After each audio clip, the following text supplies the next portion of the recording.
anak wanita perawan itu punya hak untuk menentukan siapa yang akan menjadi pendampingnya. Dan sang wali pun tidak asal maksa untuk menikahkan tanpa seizin dan ridhonya.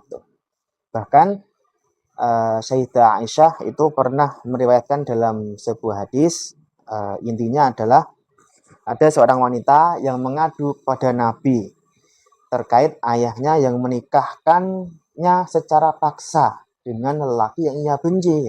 Kemudian Rasul memanggil tuh ayahnya si wanita tadi. Kemudian si wanita diberikan pilihan untuk membatalkan atau memilih siapa yang ia sukai. Nah, akhirnya si wanita menjawab dengan bahasa Arab, ya saya bacakan ini aja artinya. Aku telah membolehkan apa yang dilakukan oleh ayahku. Hanya kedatanganku kemari, aku ingin memberitahukan kepada wanita lain bahwa wanita juga punya hak. Jadi zaman Rasul pun sudah ada kejadian ayah memaksa anaknya untuk menikah dengan laki-laki pilihan ayahnya kan, pilihan walinya. Ternyata wanita itu mengadu pada Nabi, kemudian Nabi manggil ayahnya, kemudian wanita suruh memilih untuk membatalkan atau milih yang lain. Ternyata tadi wanita ngomong gitu kan. Wanita juga punya hak gitu kan, tidak asal dipaksa tanpa ada pertimbangan yang lain. Jadi begini lor, ini pembahasan terkait dengan ini ya, kawin paksa. Kawin paksa apakah masih zaman sampai sekarang gitu? Apakah masih relevan dengan zaman sekarang? Memang orang tua dalam Islam itu sangat dihormati sekali, sangat mulia gitu kan. Bahkan dalam sebuah ayat itu ketaatan orang tua itu setelah ketaatan kepada Allah dan Rasulnya. Dalam sebuah hadis juga dikatakan ridho Allah itu terletak di ridho orang tua. Begitupun murkanya Allah itu terletak di murkanya orang tua. Jadi orang tua ini sangat tinggi sekali kedudukan bagi seorang anak, sangat dimuliakan. Jadi anak nggak boleh durhaka gitu ya. Nah, orang tua saking cintanya kepada anaknya gitu kan. Bahkan sampai urusan perjodohan, jodoh itu kan. Itu ada orang tua yang memang mencarikan jodoh terbaik untuk anaknya, gitu. Nggak mau jodoh yang nanti bisa membuat anaknya sengsara gitu. Nah, ini yang jadi dilema gitu kan. Apakah zaman sekarang masih relevan, masih cocok, masih sesuai dengan kondisi anak-anak sekarang ini yang memang anak-anak sudah istilahnya sudah dewasa, sudah balik, bisa mencari jodoh sendiri dan sebagainya. Apakah anak yang tidak mau dijodohkan orang tuanya ini termasuk anak durhaka apa tidak? Nah, bagaimana solusi dari Islam? Bagaimana para ulama memandang ini tadi perjodohan atau kawin paksa dalam tanda kutip gitu kan? Nah, di fikih atau di Islam itu ada istilahnya wilayatul ijbar atau otoritas paksa dalam hal pernikahan ya lor ya. Jadi memang dalam Islam itu ada namanya wilayatul ijbar atau otoritas paksa yang dimiliki oleh sang wali atau orang tua kandung, ayah kandung gitu kan. Untuk apa? Untuk menikahkan anak perawannya gitu. Anaknya, anak perempuannya, wanitanya gitu. Nah, biasanya wilayatul ijbar ini melekat sekali dalam mazhab Asy-Syafi'iyah gitu. Karena apa? Karena di Indonesia ini mayoritas mazhab Syafi'i sehingga ya melekat biasa gitu kan. Hal ini didasari oleh sebuah hadis Nabi yang diriwayatkan oleh Imam Muslim nomor 2546 yang berbunyi asayyibu ahaqqu binafsiha min waliyiha wal bikru tusta'maru wa idnuha sukutuha. Janda itu lebih berhak atas dirinya dibanding walinya. Sedangkan perawan itu diminta izin. Dan izinnya itu adalah ketika ia ditanya, ia diam. Ini dasar hadis dari para ulama gitu kan. Nanti kita akan bahas rinciannya. Mazhab Syafi'iyah dan Hanabilah itu memahami hadis ini punya kesimpulan sendiri. Apa? Bahwasanya yang punya hak penuh atas dirinya sendiri itu adalah janda. Sedangkan perawan itu tidak punya hak sama sekali gitu kan. Jadi kalimat kata tustakmaru dalam hadis tersebut itu diartikan anjuran, bukan kewajiban. Jadi dua mazhab ini itu menetapkan adanya wilayatul ijbar atau otoritas paksa bagi si wali atas anaknya yang perawan meskipun sudah balik atau besar. Nah, kalau yang perawan balik saja masih ada wilayatul ijbar, apalagi yang masih kecil gitu kan. Jadi perawan meskipun dia sudah balik, sudah besar, tetap tidak punya otoritas apapun untuk memilih pasangannya. Ini murni miliknya wali dalam mazhab Syafi'iyah dan Hanabilah gitu ya. Nah, tapi untuk janda ini ada pengecualian, tidak ada paksaan apapun untuk janda walaupun ia masih kecil gitu kan. Jadi perawan meskipun sudah balik itu tidak punya otoritas apapun, apalagi masih kecil, dia ikut walinya. Nah, kalau janda berbeda. Kalau janda dia punya otoritas sendiri, wali tidak berhak itu kan, meskipun dia masih kecil, apalagi sudah besar kebalik. Jadi nggak punya janda bebas gitu kan, nggak ada pemaksaan dari walinya. Tujuannya apa gitu kan? Tujuannya apa dari dua mazhab ini? Untuk melindungi si wanita agar tidak salah pilih pasangan gitu kan. Karena wanita itu kan, kalau wanita soliah ya itu kan jarang bergaul dengan laki-laki gitu kan. Memang tidak dengan laki-laki, nanti dikhawatirkan salah pilih. Beda kalau memang cewek yang memang sudah ini ya, sudah sering bergaul dengan laki-laki. Kalau wanita yang jarang itu kan butuh ini kan, butuh dipilihkan biasanya seperti itu. Nah, ini kesimpulan ini bisa sedulur lihat dalam kitab Al-Majmu' halaman juz 16 halaman 169. Ini dalam mazhab Asy-Syafi'iyah karya Imam An-Nawawi. Atau dalam mazhab Al-Hanabilah ada kitab Kasyaful Qina juz 5 halaman 43. Silakan merujuk dalam kitab itu. Ini adalah kesimpulannya gitu ya. Kemudian kita beralih ke mazhab Al-Hanafiyah. Nah, mazhab Al-Hanafiyah ini berbeda dengan mazhab Syafi'iyah dan mazhab Al-Hanabilah. Jadi wilayah ijbar atau otoritas paksa dalam mazhab Al-Hanafiyah itu tidak ada, berbeda dengan Syafi'iyah atau Hanabilah itu kan. Karena bagi Al-Hanafiyah yang tahu baik buruknya hidup seseorang itu ya orang itu sendiri, termasuk bagi wanita perawan gitu kan. Jadi maslahat hidupnya, mafsadat, maslahat itu diserahkan kepada dirinya sendiri, termasuk si perawan atau janda. Seorang ayah atau wali tidak punya hak untuk memaksakan laki-laki pilihannya kepada si anak perawannya itu. Jadi wali tidak punya hak sama sekali untuk menjodohkan atau memaksakan anak perawannya menikah dengan laki-laki pilihan si wali. Tidak berhak dalam mazhab Al-Hanafiyah. Nah, bagi mazhab Al-Hanafiyah, wilayah ijbar atau otoritas paksa ini hanya ada bagi anak perawan yang masih kecil dan belum balik. Jadi catat dulu ya. Jadi kalau sedulur bermazhab Hanafiyah itu otoritas paksa dalam pernikahan atau wilayatul ijbar itu hanya ada bagi anak perawan yang masih kecil, ya. Itu saja. Jadi perawan yang masih kecil itu boleh dipaksa. Tapi kalau perawan balik besar itu tidak ada hak sama sekali.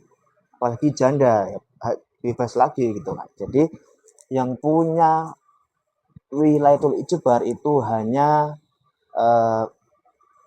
bagi si anak perawan yang masih kecil itu saja. Sedangkan ketika seorang perawan sudah balik, maka ia sudah mampu menentukan mana yang baik dan mana yang buruk untuknya tanpa bimbingan sang wali. Jadi menurut mazhab ini Al-Hanafiyah itu kalau sudah perawan balik besar itu dia sudah bisa menentukan mana baik, mana buruk, mana maslahat, mana mafsadat, mana laki-laki yang baik, mana laki-laki yang tidak baik, gitu. Mana laki-laki yang soleh, mana yang tidak soleh, itu bisa. Itu bagi mazhab Al-Hanafiyah. Nah, ini adalah kesimpulan di dalam kitab Bada'i'us Shana'i' juz 2 halaman 242 karya Imam Al-Kasani, mazhab Al-Hanafiyah, gitu ya. Kemudian mazhab Al-Malikiyah, Imam Malik ini punya pendapat yang lebih demokratis malah ya, lebih merdeka lagi, bebas lagi dibanding mazhab-mazhab lainnya. Kalau mazhab Syafi'i dan Hambali itu berpatokan pada perawan atau janda, kemudian mazhab Hanafi itu berpatokan pada baik mengerti tidak mengerti terhadap maslahat, maka mazhab Al-Malikiyah Imam Malik itu justru menimbang kedua aspek tersebut, janda atau tidak dan mengerti maslahat hidupnya atau tidak, gitu kan. Jadi wanita perawan dalam mazhab ini diperlakukan berbeda. Jadi yang mendapat wilayah ijbar itu perawan yang memang kurang cerdas dalam bersikap, tidak bergaul, tidak mengenal laki-laki, sehingga harus ada yang memaksanya untuk pilihan pasangan.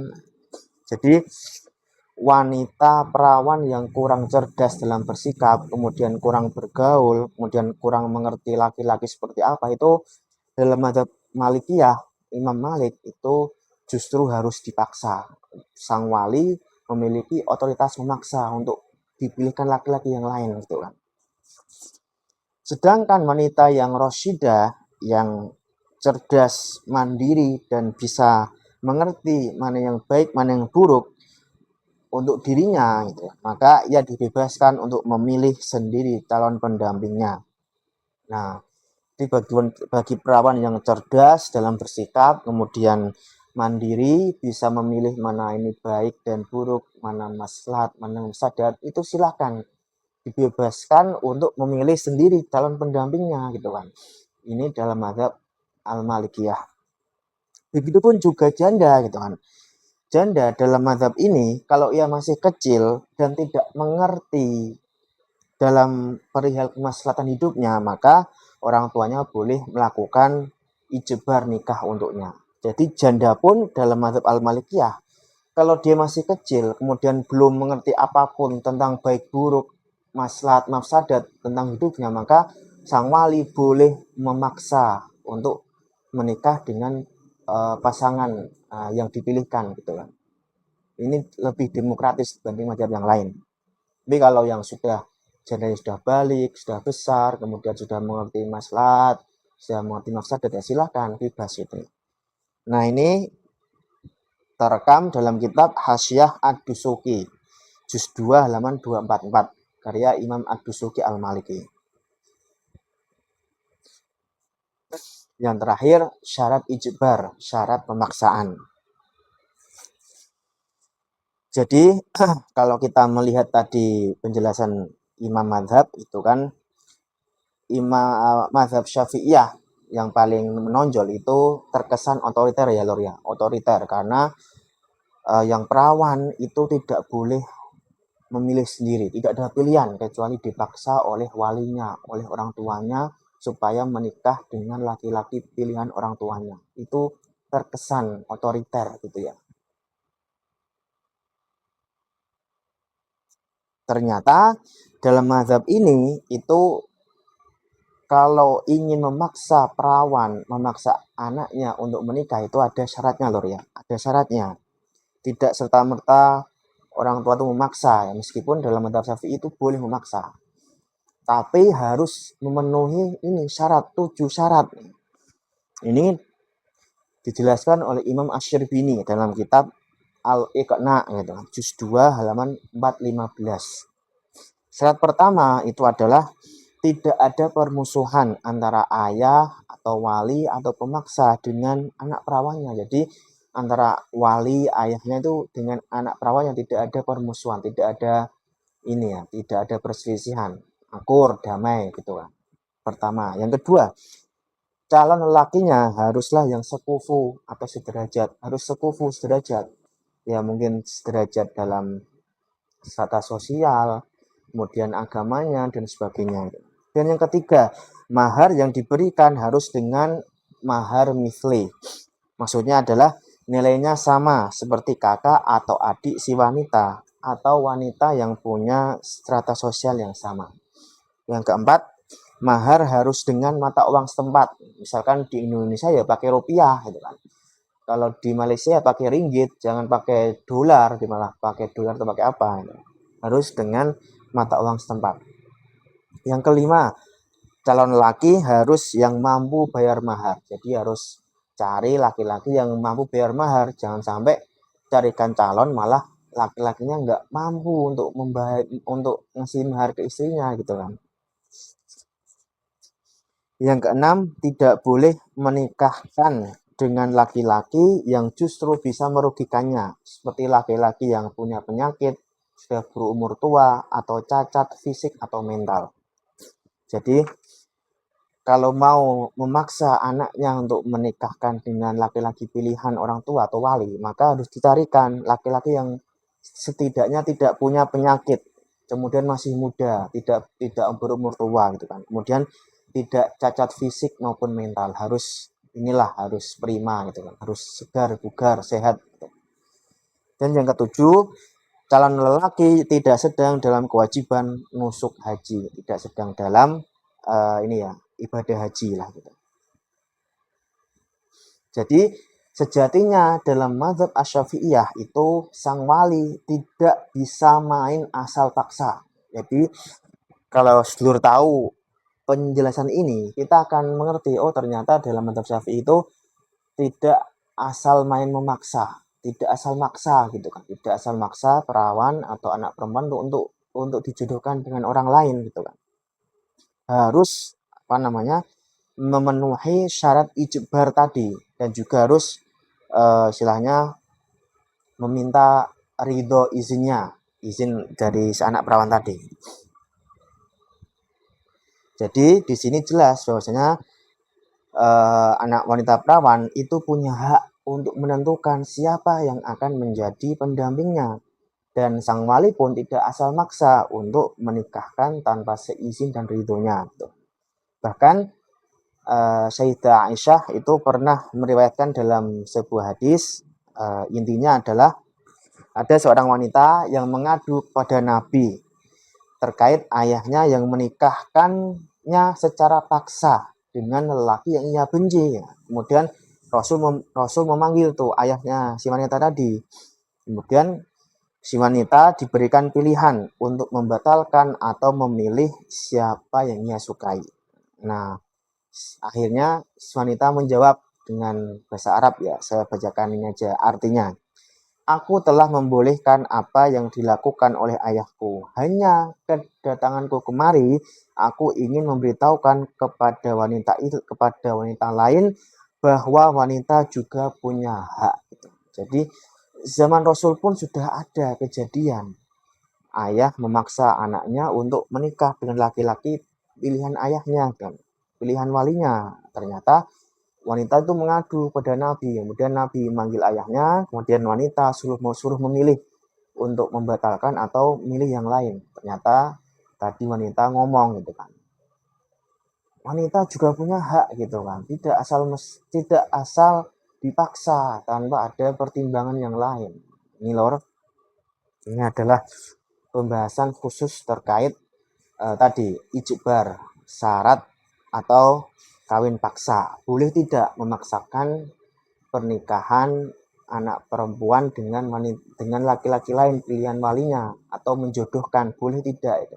Kalaupun boleh, itu seperti apa? Ternyata ada syarat-syaratnya, setidaknya dalam mazhab Imam Asy-Syafi'iyah. Saya kira itu lor, silakan kalau ada yang punya pendapat berbeda bisa komen di kolom komentar. Kalau konten ini dirasa bermanfaat, silakan like, subscribe, share, komen, dan sebarkan seluas-luasnya kepada teman-teman kalian. Bahwasanya kawin paksa itu boleh dan tidak gitu. Ada bolehnya, ada tidaknya, ada syaratnya, ada SK berlaku, syarat dan ketentuan berlaku gitu. Tidak serta-merta asal memaksa wanita untuk menikah. Gitu lor. Terima kasih. Wassalamualaikum warahmatullahi wabarakatuh.